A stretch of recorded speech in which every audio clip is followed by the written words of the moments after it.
Cape Cod Broadcasting weaves the listening environments of 99.9 WQRC, Ocean 104.7, WFCC Classical 107.5, Cape Country 104, and CapeCon.com's website experience to reflect the lifestyles of the people who live, work, and play on Cape Cod. We hope that you enjoy this podcast.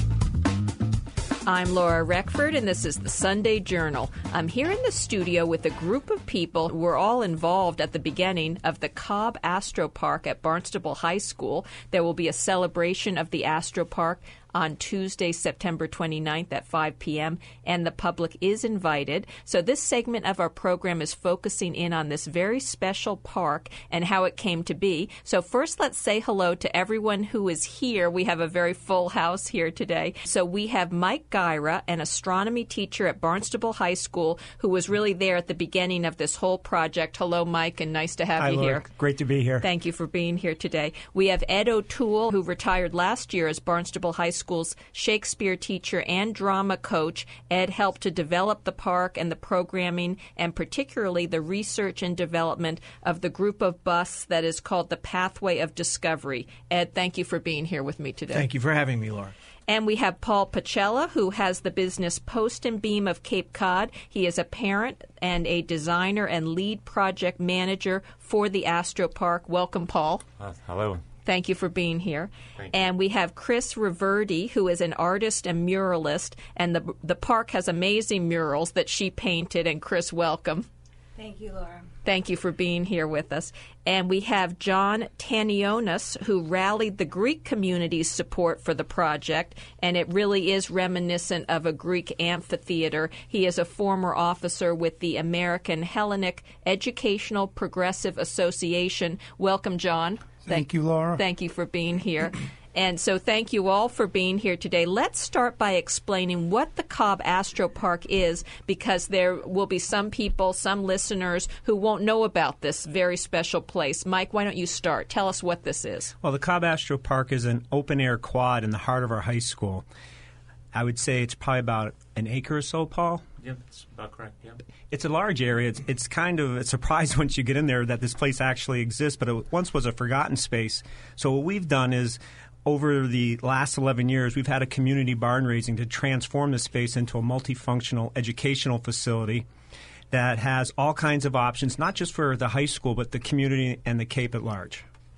And so how did this idea come about? As you said, it was a forgotten area, and I know people, old-timers who went to the high school many, many years ago, said it was just sort of a weed-filled lot. Well, one day, Peter Auger, a former teacher at the high school, along with Brian Dacey and myself, we walked out and we looked at that space and we said, geez, there's got to be something more that we can do with this space. And since we started an astronomy program, we thought to ourselves, what a great place to have an observatory. So from that seed thought, the whole thing was born.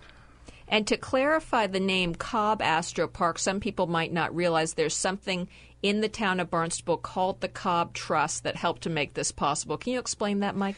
Enoch Cobb was a businessman who, when he passed away, he outlived his wife and his children, and he left all his resources to the town of Barnstable in order for kids in school to receive books and other materials for school. And that fund got forgotten about for the longest time, but it was resurrected by David Cole in the early 1980s and is now managed by Stephen Hesslinger.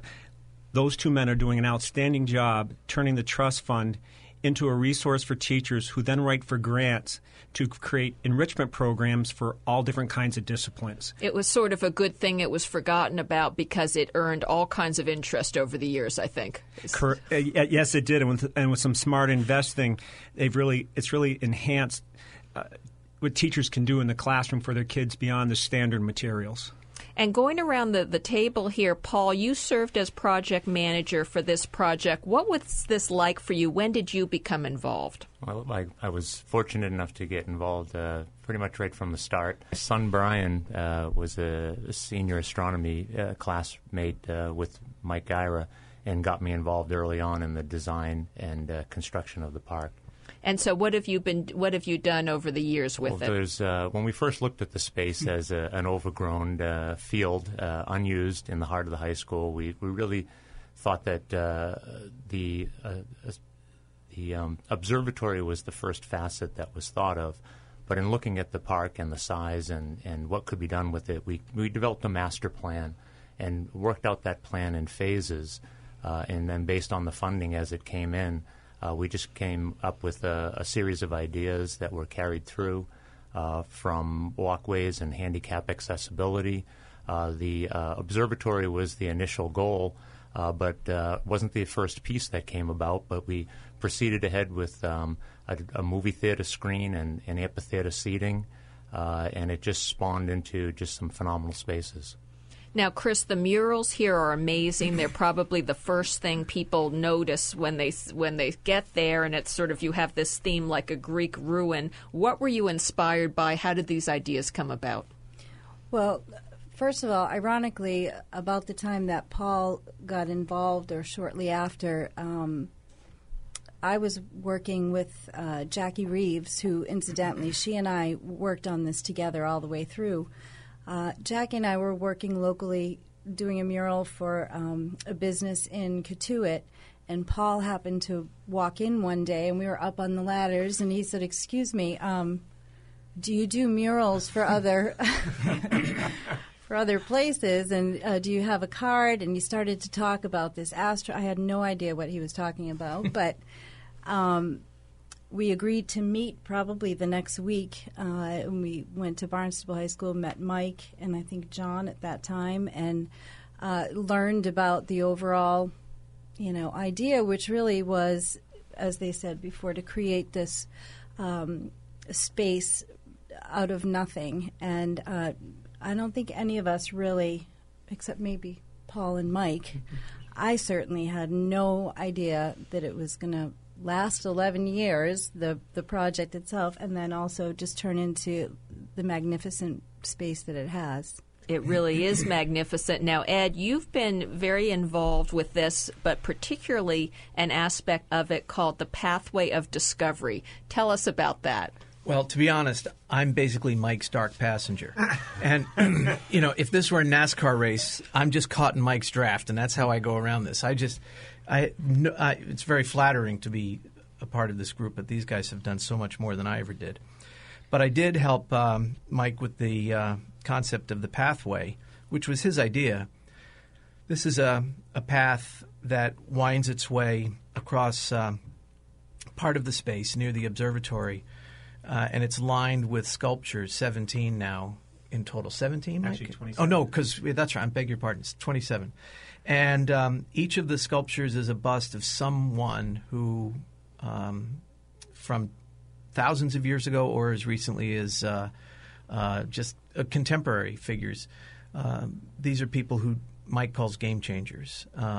They're people who made us regard the world in a little different way in all facets of our culture, from literature to science to mathematics to science. And they're from all walks of life. And name some of the people you have there. Well, it begins with Plato, and we also have figures like Cesar Chavez. There's Gandhi. There's Amelia Earhart, Eleanor Roosevelt, Shakespeare, Einstein, Picasso. I could go on. Rosa Parks. Rosa Parks, Daniel Inouye, Dr. King. Malala Yousafzai. The two of you put your heads together on that? Some of it was an attempt to be as wide-ranging as we could in terms of drawing from all kinds of disciplines and from all kinds of ethnic backgrounds. For instance, we have a large Brazilian population in the high school and on the Cape, and so we thought it would be more than appropriate to have somebody Brazilian heritage. And so we have the Brazilian astronaut. Marcos Ponte. Yeah. And where did the bus come from? Well, that is a saga in itself, which I had not as much to do with, but except to be amused by some of what had to happen, because these busts were created in China, and I was the only one with any knowledge of Chinese, so I had to write all the letters. For the audience at home, I'm making a funny face. So Mike can tell you about that, though. Well, we knew we wanted to have these game changers because we wanted to represent the demographics of our high school. But the cost is prohibitive. We tried to look at what sculptures would cost here. stateside in our country, and we just couldn't afford it. So one night, late at night, I went on the internet and I found a company, and I was thinking, geez, I want to do business overseas and have this kind of money go back and forth. And so I really didn't finish up the email, but they must have somehow knew that I contacted them, because the next morning I got an email from Alice Gow, who is sort of their representative. And so Ed and I decided, okay, maybe we're going to do this. So we took a chance, and we first bus that we ordered was Shakespeare, and the cost was ridiculously low. It was like $900, because these are 300-pound sculptures, one of a kind, that are sculpted out of white marble. And we were expecting, when this thing came in, we wouldn't have been surprised if it was like a bobblehead or something, because we had no clue what we were going to get here. But as it turns out, it was a very reputable company who does outstanding work. The artist is Lubai, and Lubai, I'll have a picture of him at the celebration in September, along with Alice. Those two people have created an outstanding space. He is truly an artist, and he sculpts things as large as a one-story building. He's incredible. It's really very, very impressive, the bus. And I remember when 5 or 6 years ago, when I first was in the space, and I thought, isn't that nice? They have a couple of buses, and then I saw a picture recently, and you have 27. So it's really quite something. Quite something to see. It's amazing, because we sent Lubai just a two-dimensional image of a photograph. And from that two-dimensional photograph, like all talented artists, he was able to turn it into a 3D image with a likeness that is incredible. So I think when people come, they'll be surprised, and they need to think about that all we sent Lubai was a photograph, and he made each of these. And John, we want to get to you. How did you get involved with this? And tell me about what you've been doing with this. Well, early on, Michael showed up at the Greek church and advertised the idea about the Hellenic theme that they wanted to introduce into the park, and it ended up turning out to depict ancient Greek civilization, which for us in the Greek community was greatly appreciated, and we were touched by it, and we tried to see what we could do to get involved to help this effort. So it's the perfect environment and a healthy educational discipline that refers to all the educational disciplines in a healthy learning environment, whether it be mathematics, science, philosophy, drama, as Ed teaches.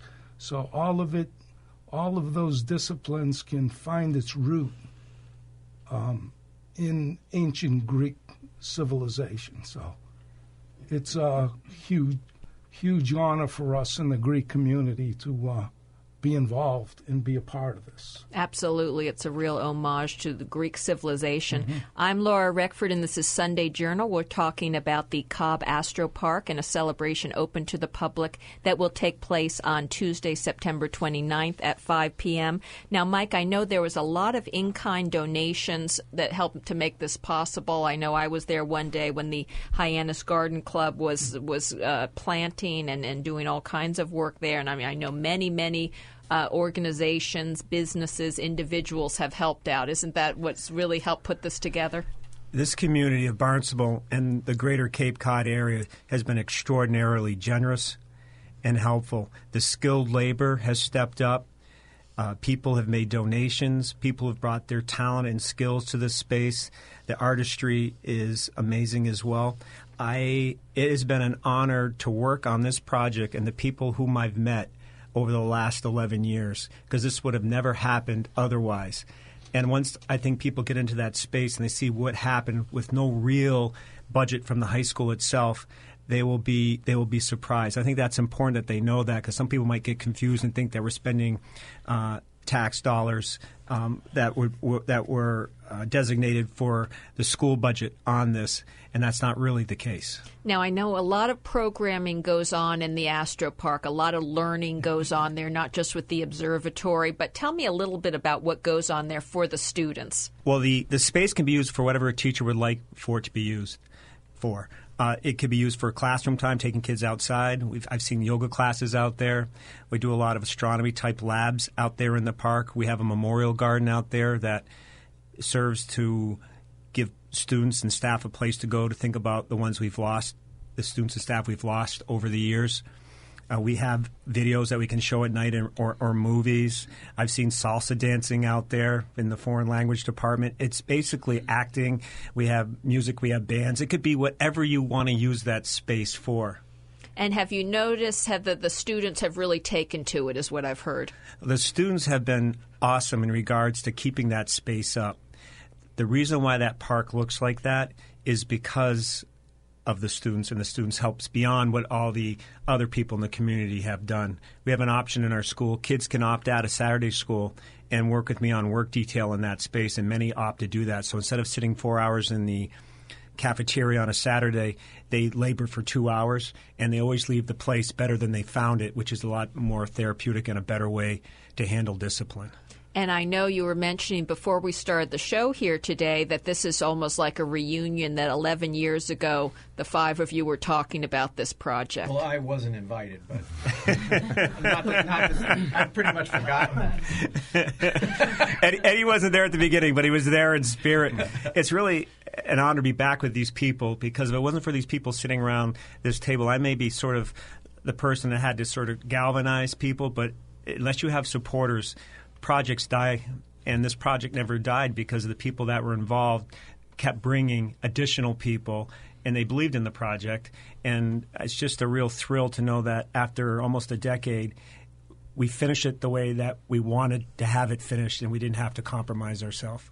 Well, that we get emails and phone calls from you usually right around April when the weather breaks, Yeah. and then panic emails before the winter sets in. So we have this very special celebration coming up, open to the public, Tuesday, September 29th at 5 p.m. Any final thing you'd like to say about that celebration coming up? I would just like for people to know that come on by, see what we're about. Check out the atmosphere. It's based on Hellenism, which is the best possible backdrop you could have for that space. It includes so much. And just to come by and have a good time. It's a very special place. It's the Cobb Astro Park at Barnstable High School. I've been talking to Mike Gyra, Ed O'Toole, Paul Pacella, Cris Reverdy, and John Tanionas. We've been talking about the Cobb Astro Park and the celebration coming up on September 29th. So thank you all for being here with me today. Thank you. Thank you. Thank you. Thank you to everyone. Us, Laura. I'm Laura Reckford, and this is Sunday Journal. Cape Cod Broadcasting weaves the listening environments of 99.9 WQRC, Ocean 104.7, WFCC Classical 107.5, Cape Country 104, and CapeCon.com's website experience to reflect the lifestyles of the people who live, work, and play on Cape Cod. We hope that you enjoy this podcast.